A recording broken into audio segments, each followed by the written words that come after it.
Welcome to Courageous Leadership with Virginia Prodan, training you to lead with courage.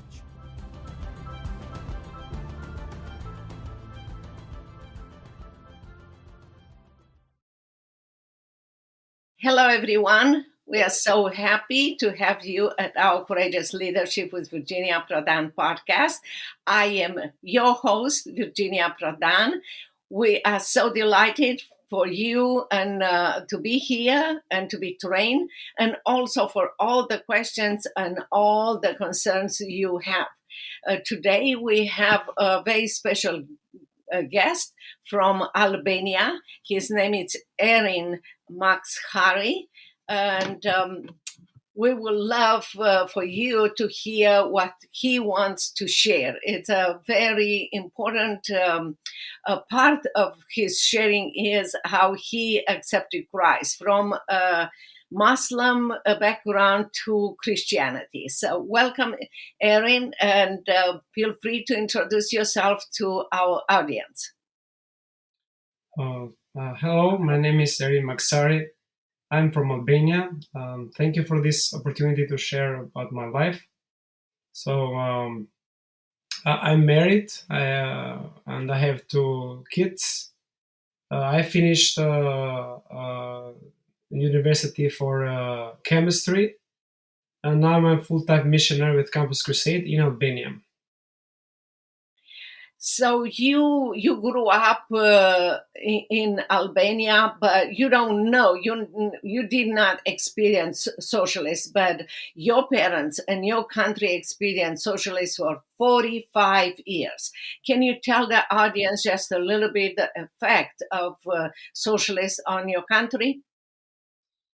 Yes, so I was born in 89, so the communism fell down in 91, but still, so I'm the first generation after communism, but still we see the impact of that in our daily life. Like our parents were born in that time, and some of the things that I can say that still are part of our daily life. It's like my parents, they say, mostly my father, he would say some different things that in that time everyone worked. In that time people live close to each other. In that time government will help us different things. But all of this is like it was like politics. Like people work, but they didn't get as much money to eat, or they couldn't go to university. Like my father, they were like I think 7 children, but only one of them could go to university. All of the others could. They have to work. Another thing, like that was speaking about dictator. They speak very great things about him.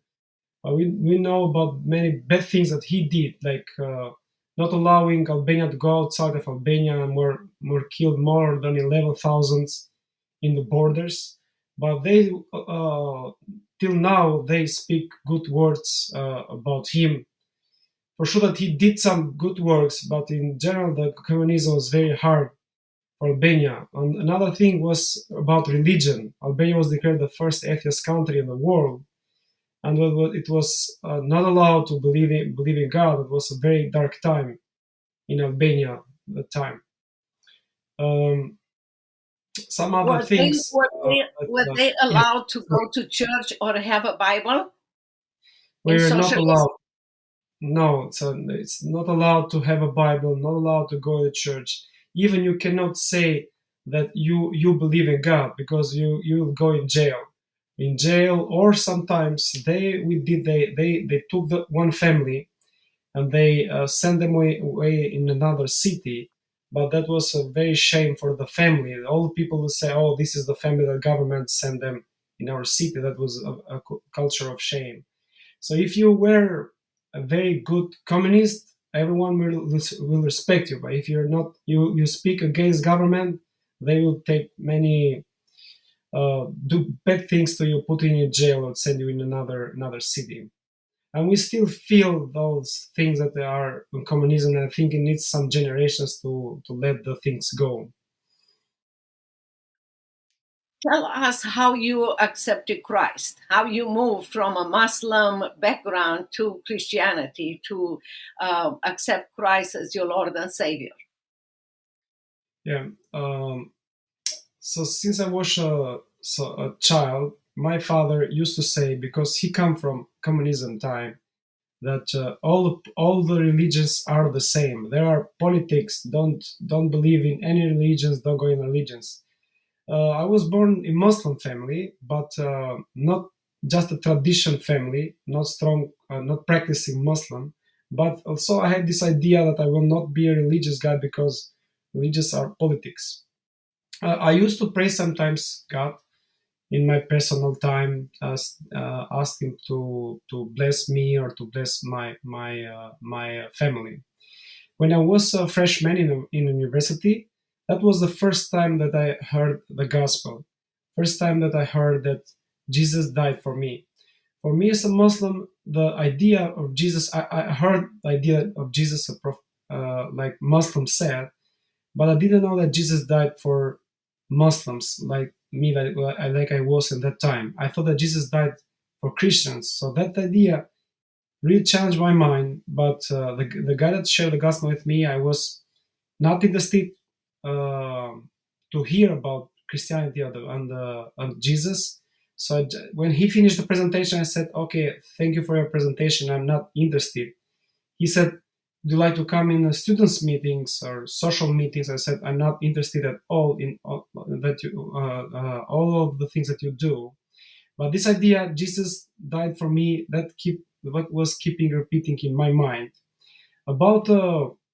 After about 3 or 4 weeks later, another Muslim friend, uh, like friend of me that we were living together, he told me that he met another Christian, and he invited us for a coffee. In Albania, we go coffee with different people, even people we don't know, because it's very relationship culture. So we went there, met the guy, and he invited us to the church, and we went again just to respect him. And like we were freshmen, and maybe said maybe there are beautiful girls in the church. So the reason I'm saying this, I was not interested at all about Jesus, about Christianity, even to become a religious guy. So when I went to the church, I was really surprised by many different things. So the room was very simple room, and one thing that really touched me was the worship time. So when the worship time started, I thought that it was going to be like songs without meaning, just repeating different words. But God touched my heart during the worship songs. The words were in Albanian that were very meaningful. So I think God present touched my heart in that church. So I had this idea in my mind, and God touched my heart in the church. And God used two different persons to come to me. The first guy shared the gospel with me. The second guy invited me to the church. I was not interested about discussing. God used the church presence, His presence, to touch my heart.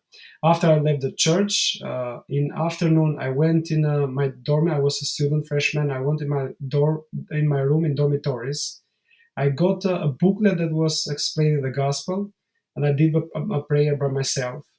And with a map, I went to the Campus Crusade meetings for students there to meet the guy that shared the gospel with me, to say that I believe Jesus and I will come in everything that you do.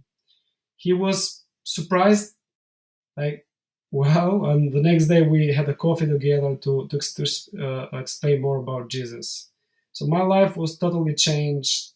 My thoughts were changed. My beliefs for the future was changed.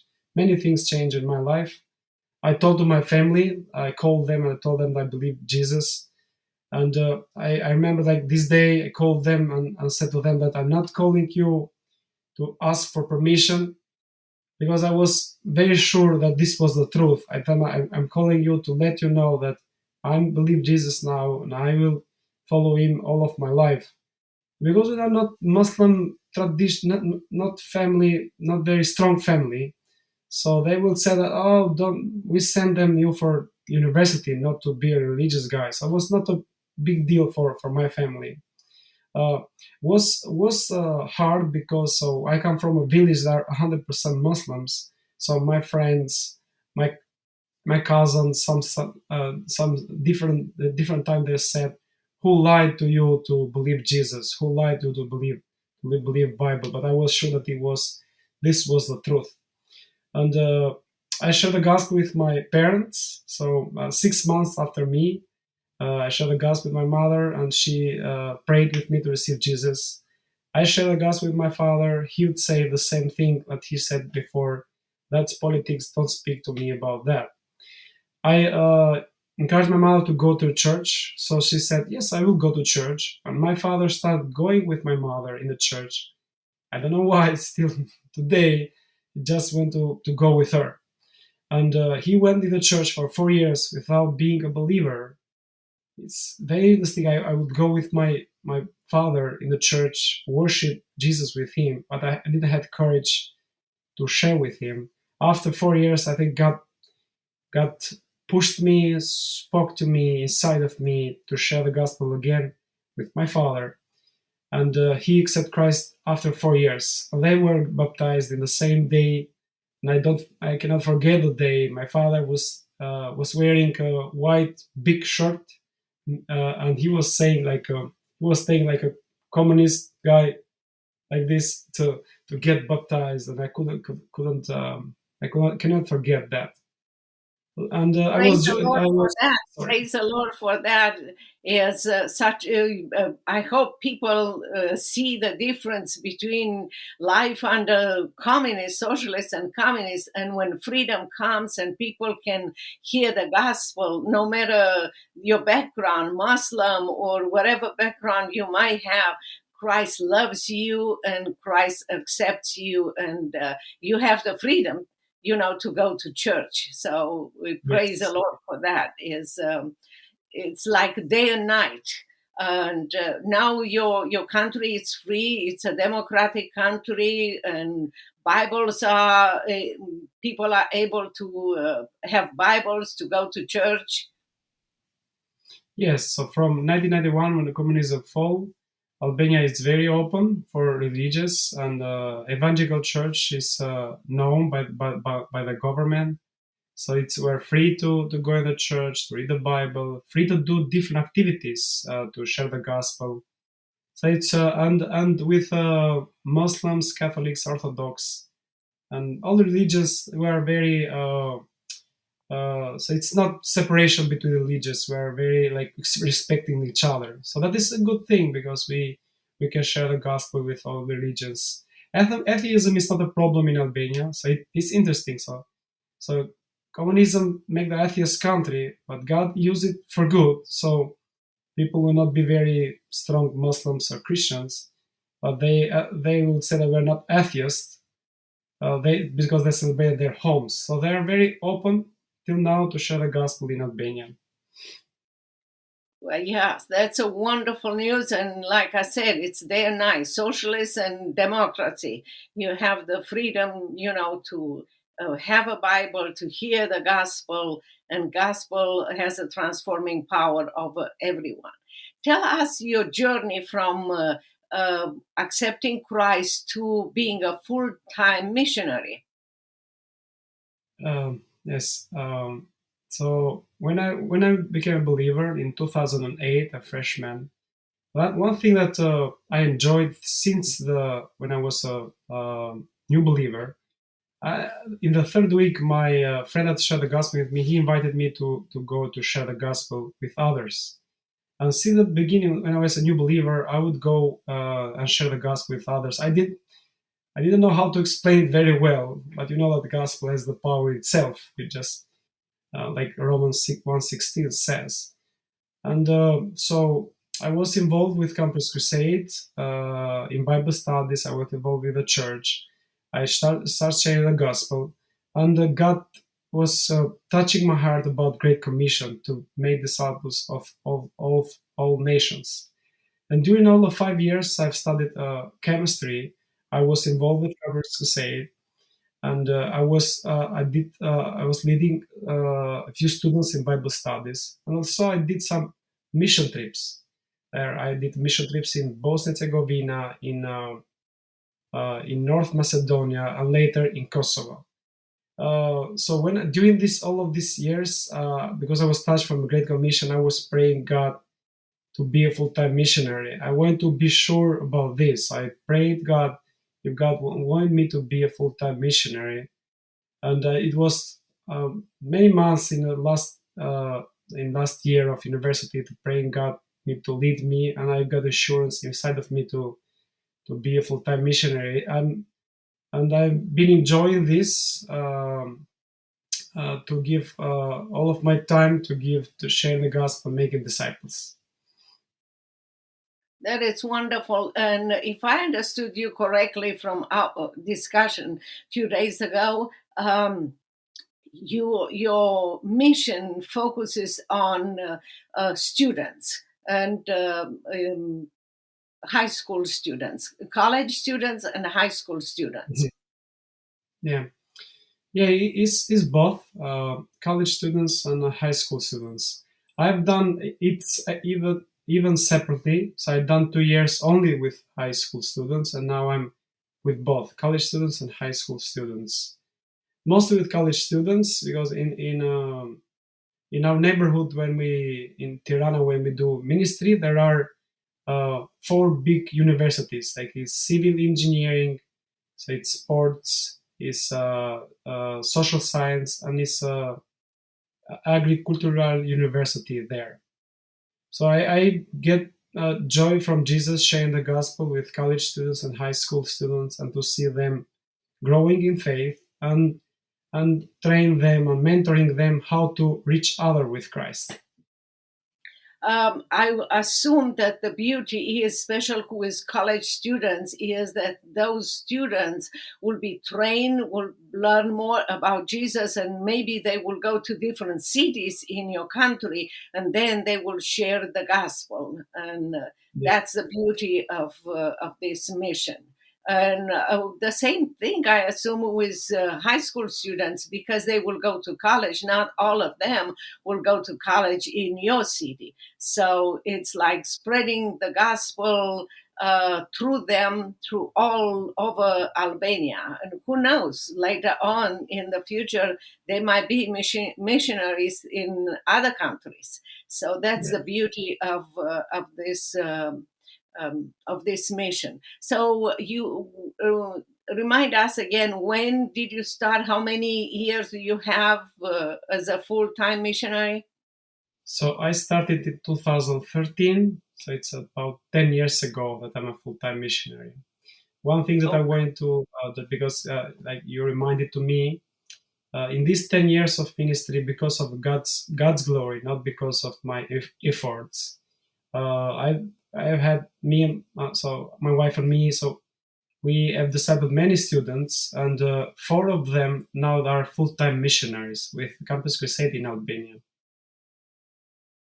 So tell us 1 or 2 things that you learned in those 10 years as a full-time missionary. Yeah, the first thing that we have not get bored at all. We need to stay in a close relationship with Jesus. It's interesting, like doing ministry. Sometimes you feel that you are a great Christian or a great missionary because you are doing many things for Jesus, but Jesus don't want our what we do. He wants our heart. So that is one of the highlights, to stay close to Jesus all of these years. This is one of the highlights. The second one is to live to fulfill His will. So staying with Jesus, being in close relationship with Jesus, also gives you power, or gives you heart to fulfill His will. So I get a lot of joy fulfilling His will to make disciples of all nations. So you maybe know the Acts from the Bible. Like they lived in the mission. The whole time they were sharing, they were planting churches. So it's us as a Christians, we're called to live in the mission wherever we are, in work or in a coffee shop that we go every day, or when we are full-time missionaries like me, or when we do. So these are two things that I can say. That's great. I will love to tell people that if they want to donate to your ministry, they can go to give.crew.org/0664916. Yes. Yes, For thank you. We someone, really appreciate it. for someone who is maybe like you used to be, in 2013 when you started, young and not knowing too much about ministry. Sometimes I hear people saying, I need a blueprint. But I know in our ministry, in our mission, God will never give us a blueprint. He will give us step by step. That's faith. So we walk by faith. How would you encourage someone young like you were in 2013, 10 years ago, who wants to start today? What would you say to them? So if God is leading you to be missionary, to live in a mission, so if God is like pushing you inside or repeating you, please do that. It doesn't mean that you have to be very trained or to do a theologic school. It's good for this to do that, because the gospel has the power itself. So the Roman 1:16 that says, so the gospel is the power of God to change everyone. So if you go, you stay close to Jesus, have some good brothers and so partners of the team that are serving with you. I will encourage you to go and to share the gospel and to wait God working through you by touching lives for Jesus.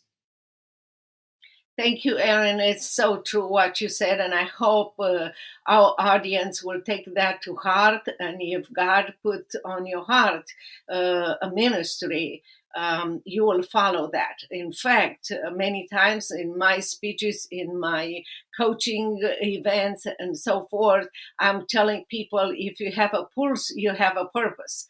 God created each one of us unique with a specific mission in life.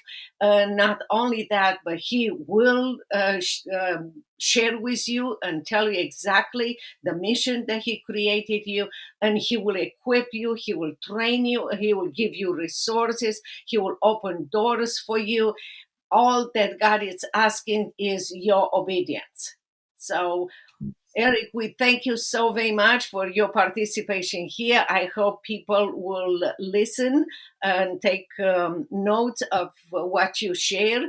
If they want to help, they will go to your website that I mentioned. And I hope that you will have a safe and blessed travel back home with your family, your beautiful family. And again, we thank you for being here at our podcast. Yeah, thank you for inviting me. Thank you for the opportunity. I really enjoyed it. Thank you, everyone, for your participation. I hope you take notes. You will go to Erin's website. You will do the mission that God created you to be and to do. And I hope you will return to our Courageous Leadership with Virginia Prodan. Until next time, we love to hear from you and to receive your notes. Also, feel free to subscribe for free to our podcast. God bless you, and until next time, we'll be in touch.